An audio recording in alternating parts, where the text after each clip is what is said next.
Hey guys, Dizzler Magic here, and a bunch of more drama to do with MTG Arena as usual. Now, I will lead by saying, overall, it's pretty successful. People like it. It's working. There's just a couple things past that I have to mention. So a lot of people have been saying, oh, well, how dare they give people free codes if they went to the paper pre-release to do another like pseudo-sealed pre-release event on Arena. That's taking the place of it, and you don't really have to go to the paper one. You can just buy a code on eBay, which they're between $3 and $4. Oh, by the way, they are unique, but the non-unique code is different. That was the one in the boosters. They said it's in like 1 in 8 boosters, but it's non-unique. By the way, it's Play Ravnica, capital P, capital R. Type that in on the store page in Arena, and you get 3 free boosters. So that was the non-unique one, but the code that was on the back of whatever your guild's token was, I believe, inside of the pre-release kit, that one's like all kinds of different digits and hyphens and crap, so that's definitely unique. Also, it was printed on the card after the fact, after the card was already printed with a completely different style printer. So yeah, those are unique, and you can only redeem 1 per account because, I mean, just think about it. Like, you get the 6 packs that you open, and then you get 3 packs even if you literally go 0-3.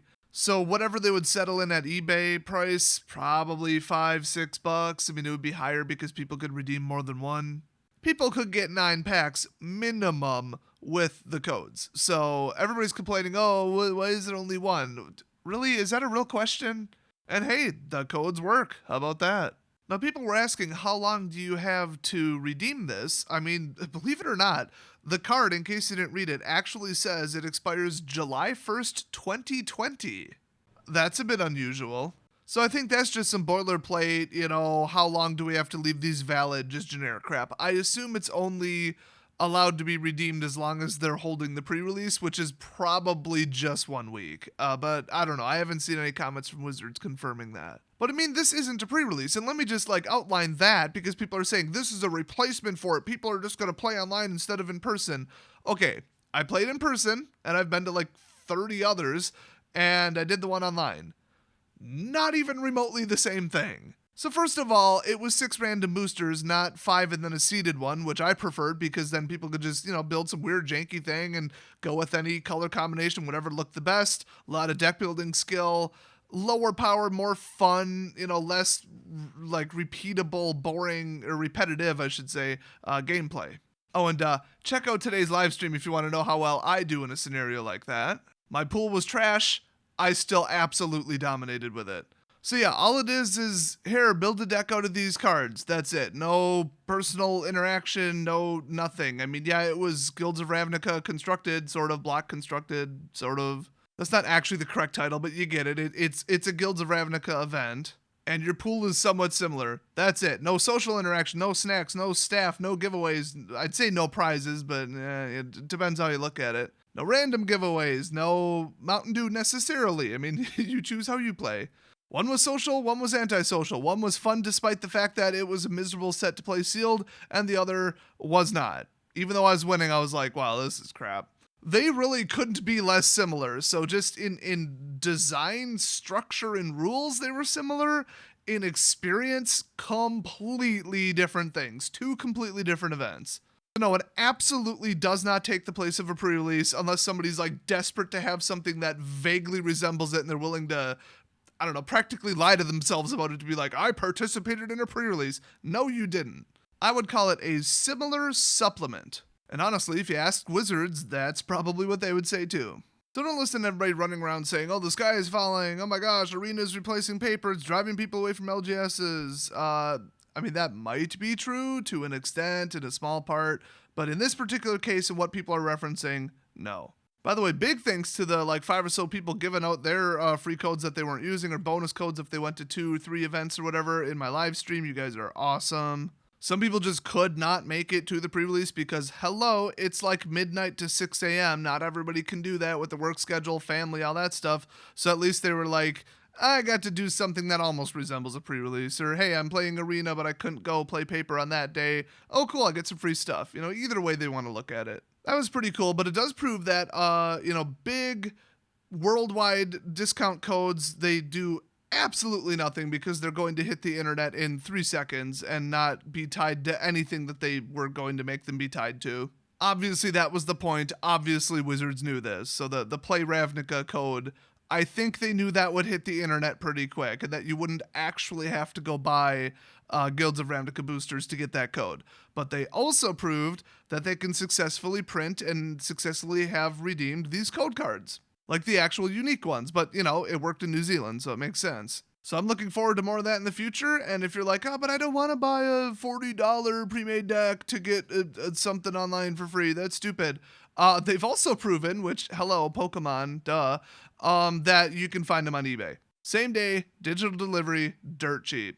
So no matter what they do, what they put it in, how they release them, anything, just know that you can get them on eBay. Just consider it basically a discounted sale. Like, if they do another promo that gives out like 5 free boosters, you'll probably be able to get it for 1/3 the price of 5 boosters.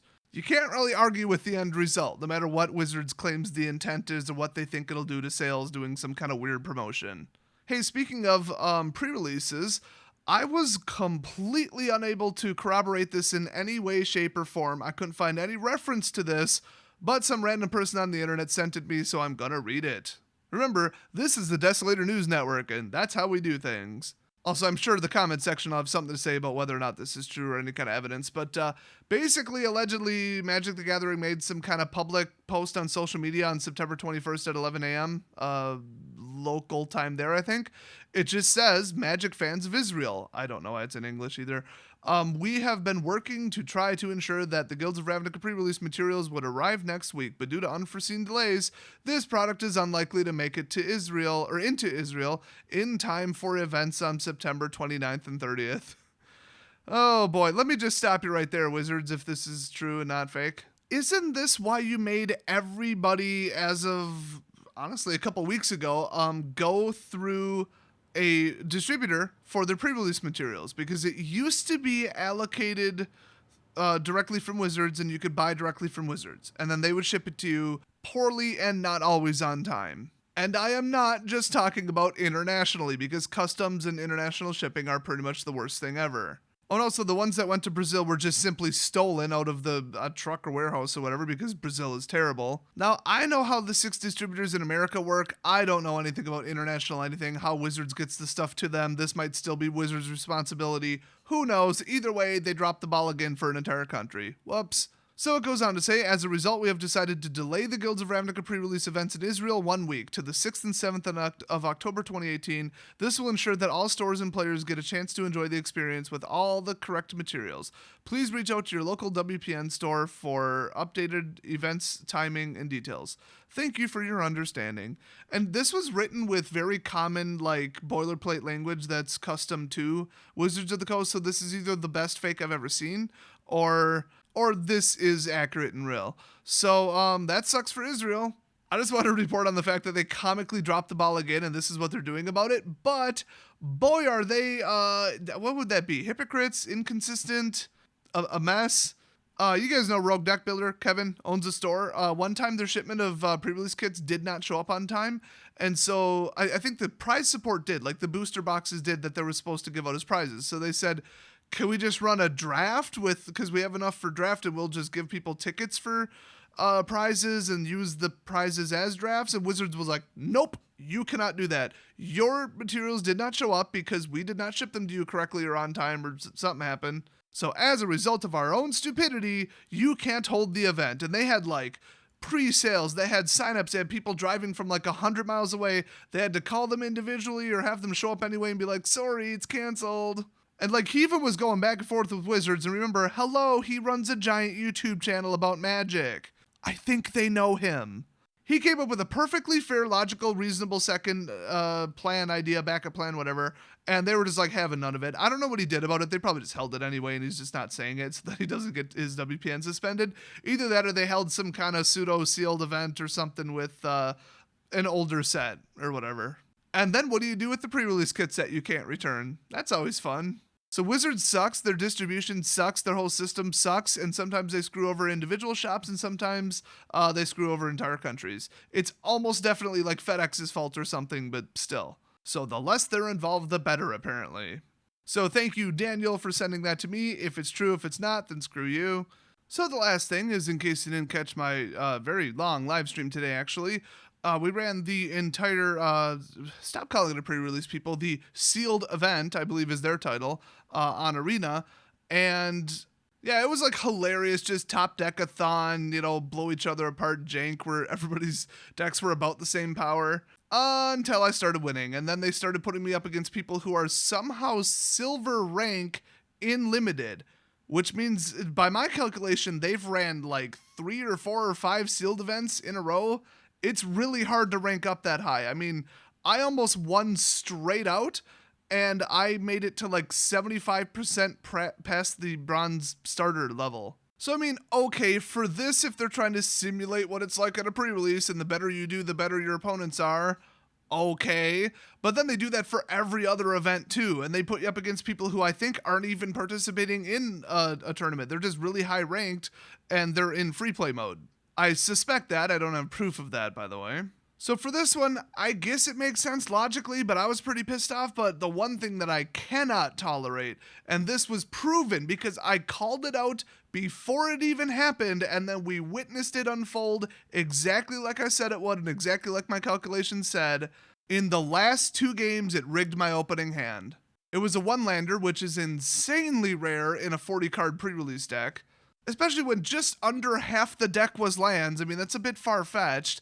And then as soon as I mulled to 6, it was a moderately acceptable one, and then I just flooded out. I think in 10 draws, I might have drawn 2 non-lands. Maybe 1.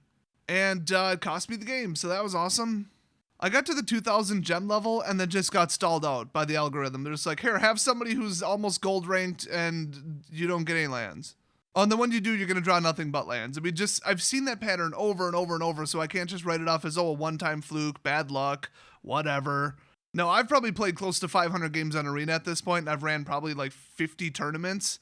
Trust me, they rig it, and they rig it the same way every time. They've admitted to partially rigging it, but it's not clear exactly what they meant by like turning on or turning off the hand assistance where it draws 2 and then picks 1 in the background silently without telling you.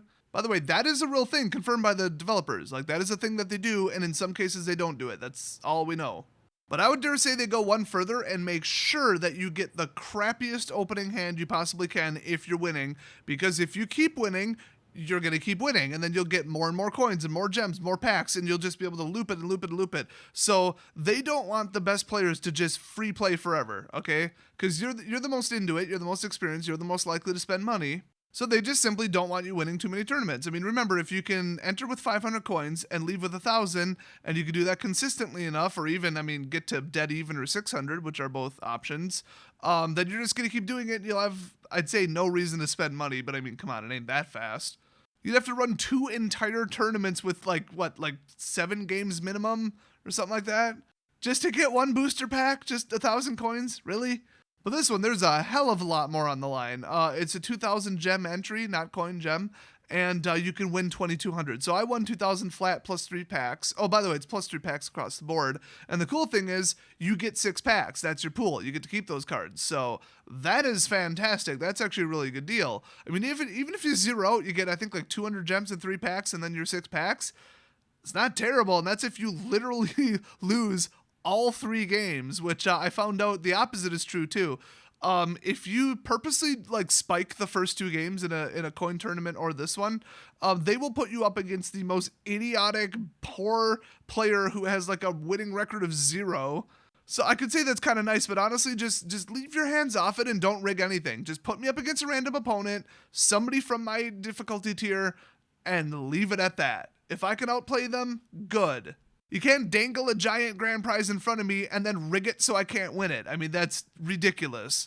So I really don't like that, but I get the math and the planning and the game progression, logic behind them doing it. I'm just still pissed that they did it, and I don't agree with it. I get it. I just don't want them to do it. So if you still don't believe me, 1, try it yourself, or 2, you just don't understand math at all.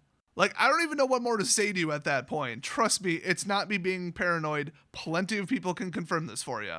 So anyway, that's all I got to say about Arena, the pre-release, and everything going on this weekend. So have fun on Arena, and I will see you guys next video.